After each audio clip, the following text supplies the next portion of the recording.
Part of what I teach in my pre-engagement group is I talk about what did you expect? And what did you expect is a worksheet that I also sell on my YouTube channel. And it's mostly about expectations, because most therapists that I speak with in the realm of helping couples in marriage or pre-marriage or in relationships will talk about what expectations people have and how that's destroying our marriages. In the old days, when people got married, it was a socioeconomic purpose.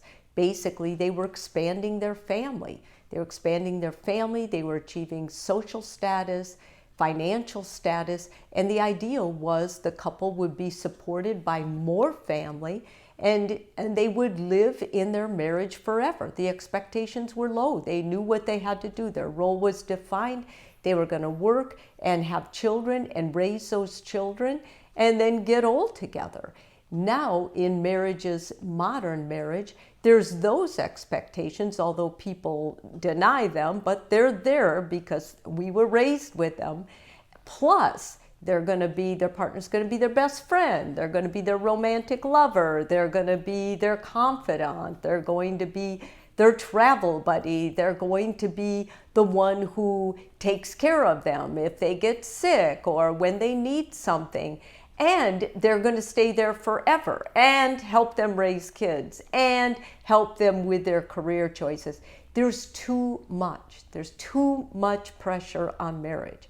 And the other thing that happens is people who get married aren't sure about their expectations. Sometimes they had a stay-at-home mom who did a lot of the stuff for them, involving self-care especially.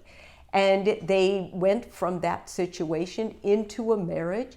Sometimes it was that the roles were so defined, dad worked, mom stayed home, that these young people, when they're grown up, even if they admit that that's not what they're going to do, those ideas are in their head. And when they're stressed, they come back full force. And so I think if more couples talked up front about the most common expectations that cause problems, they would do a lot better because they would be on the lookout for them. When they saw these expectations coming up in their own mind, they would be more able to step back and go, wait a minute, let's not get in this trap. Let's talk about this. So I decided I would make a list of the most common expectations or issues with expectations that come up, so you would be able to talk about them using this video.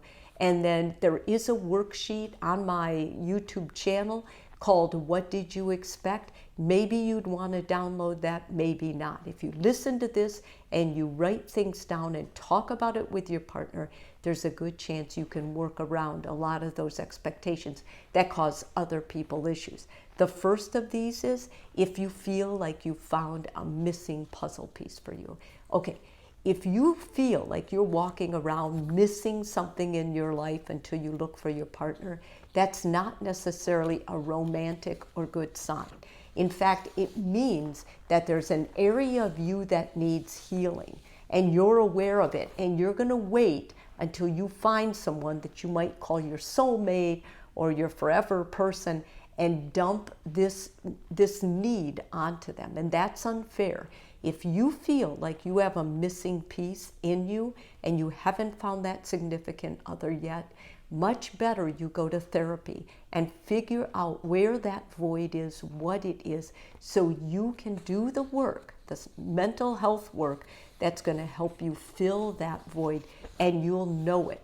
If you put that need on someone, it's not fair for them, and plus it can be an increased burden on the stressors of life and the stressors of a relationship. So you don't want to do that. Second, forgetting your partner's autonomy. When you get together or you get married, it does not mean your partner belongs to you. It does not mean your partner is going to completely agree with you, and they shouldn't. You don't want that in marriage. That would be a marriage where both people had lost their self-identity. You want to understand part of the asset of getting married, of being with this person, is they have a different perspective.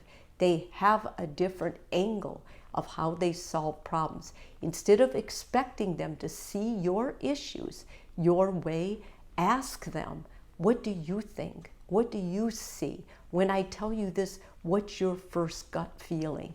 When you use your partner to help you uncover things you're missing in your life, it's going to be a lot better for your marriage. Your partner's going to feel needed, they're going to feel appreciated, and you're actually encouraging more self-identity and self-exploration, self-discovery, which is going to bode really well with your marriage. Number 3, if you feel your world is shrinking, anytime you feel your world is shrinking means there's too much relationship, too much focus on it.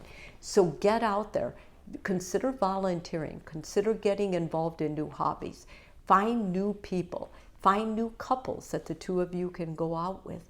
What's most important is you don't put all the pressure on the two of you. It's not the two of you against the world. It's the two of you embracing the world, getting to know others, and then coming back together as a team. Number 4, expecting your partner to read your mind. No hinting allowed. When you're a mature adult, then you cannot hint. You need to advocate. You need to ask for what you want. And if your partner doesn't respond the way you want, you need to check that out with them. Just ask them. I'm curious why you didn't, when I told you this is how important it was, there was no movement on your part. What was going on with you?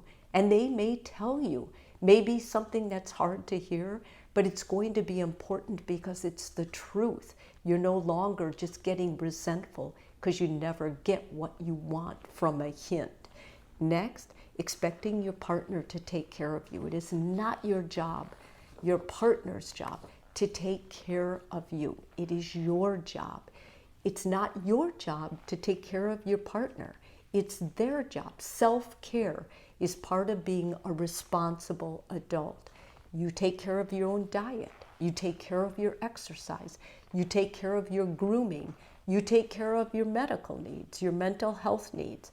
You make the appointments. That doesn't mean your partner's not going to support you. They should, and they most likely will. But what it does mean is that you're responsible for what happens to you. And once you can be responsible, you can advocate for yourself, which is so important.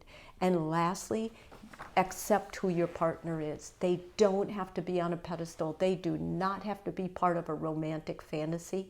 They are who they are. And the sooner you're able to accept that in relationship, the more realistic your boundaries are going to be. If this video is helpful for you, please subscribe. And if you're already a subscriber, thank you so much.